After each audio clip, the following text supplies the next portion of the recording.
les presento a Aurelio Baldor, el autor del libro que más terror despierta en los estudiantes de bachillerato de toda Latinoamérica. No nació en Bagdad, no nació en Arabia, ni en medio del Oriente. Nació en Cuba. Él era un increíble abogado y matemático que se encerró durante largas horas en su habitación, armado solo de lápiz y papel, para escribir el libro que desde 1941 aterroriza y apasiona a millones de estudiantes de toda Latinoamérica. Y es que el álgebra de Baldor es el libro más consultado en colegios y escuelas, desde Tijuana, México, hasta la Patagonia, Argentina.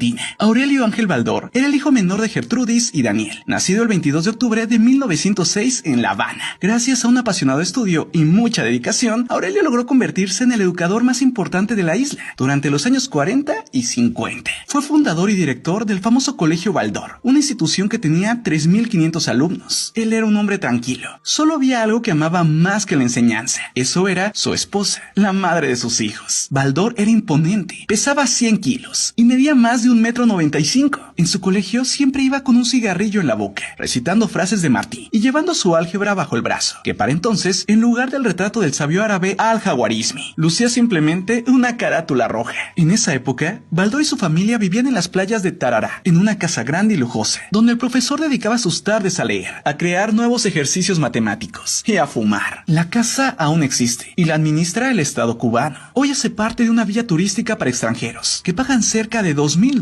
para pasar una semana de verano en las mismas calles en las que Baldor se cruzaba con el Che Guevara, quien vivía a pocas casas de la suya. Sí, en el mismo barrio. Baldor era un hombre creyente, rezaba con su familia el rosario cada tarde, y todos los domingos, sin falta, iban a misa de las 6. Eran los días de riqueza y ayuda de Baldor, los días en que Baldor ocupaba su posición para ayudar a las personas de Cuba, dando becas en el colegio y dinero a los enfermos de cáncer. Todo cambió el 2 de enero de 1959, cuando los revolucionarios tomaron el poder. A partir de ahí, nada fue igual para Baldor. No pasaron muchas semanas antes de que el propio Fidel Castro fuera al colegio de Baldor y le ofreciera la revolución. Y es que Fidel le dijo a Baldor que la revolución estaba con la educación y que le agradecía su valiosa labor de maestro. Pero al poco tiempo los revolucionarios fueron a la casa del profesor con la orden de apresarlo. Pero Baldor no se quedó solo. Camilo Cienfuegos, quien admiraba a Baldor, lo salvó de ir a prisión. Pero apenas un mes después, la familia de Baldor se quedó sin protección, pues Cienfuegos, en un vuelo entre Camagüey y La Habana, desapareció en medio de un mar furioso que se lo tragó para siempre.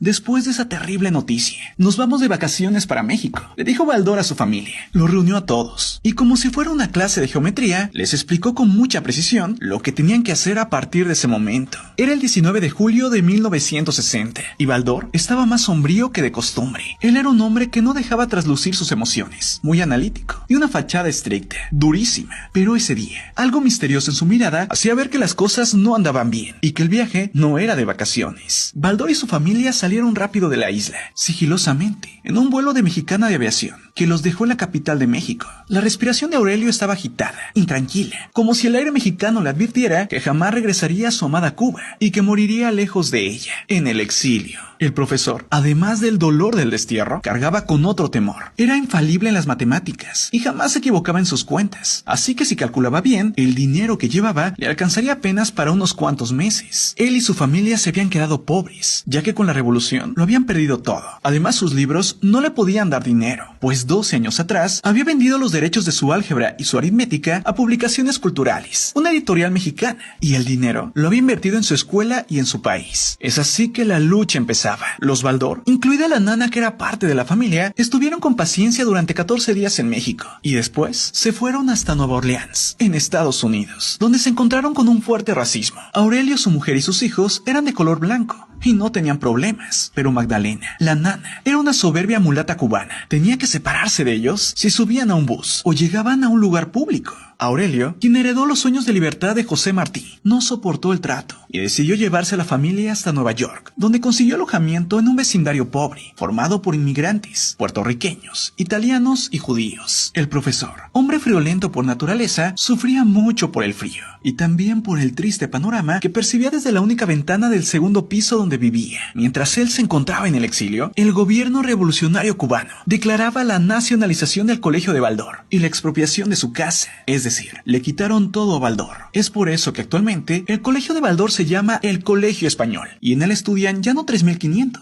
solo 500 estudiantes pertenecientes a la Unión Europea. Es así que ningún niño nacido en Cuba estudia en la escuela que Baldor había construido para sus compatriotas. Lejos de su patria, Aurelio Baldor intentó recuperar su vida y la de su familia. Fue a clases de inglés junto a sus hijos, en la Universidad de Nueva York, y al poco tiempo ya dictaba una cátedra en un famoso colegio en Nueva Jersey. Se esforzó para terminar la educación de sus hijos, y cada uno encontró la profesión con que soñaba. Un profesor de literatura, 2 ingenieros, un inversionista, 2 administradores y una secretaria. Pero ninguno siguió el camino de las matemáticas. Con los años, Baldor se forjó un importante prestigio intelectual en los Estados Unidos y dejó atrás la pobreza. Sin embargo, el maestro nunca dejó de amar y extrañar Cuba. Al final vivió en Miami y se retiró con Moraima, su amada mujer. Con el tiempo, Baldor perdió peso y se encorvó poco a poco, como una palmera que no puede soportar el peso del cielo sobre sí. El autor de Álgebra de Baldor se fumó su último cigarrillo el 2 de abril de 1978. A la mañana siguiente cerró sus ojos, murmuró la palabra Cuba por última vez y se durmió para siempre. Y así llegó el final del hombre que cambió la vida de millones de alumnos para siempre.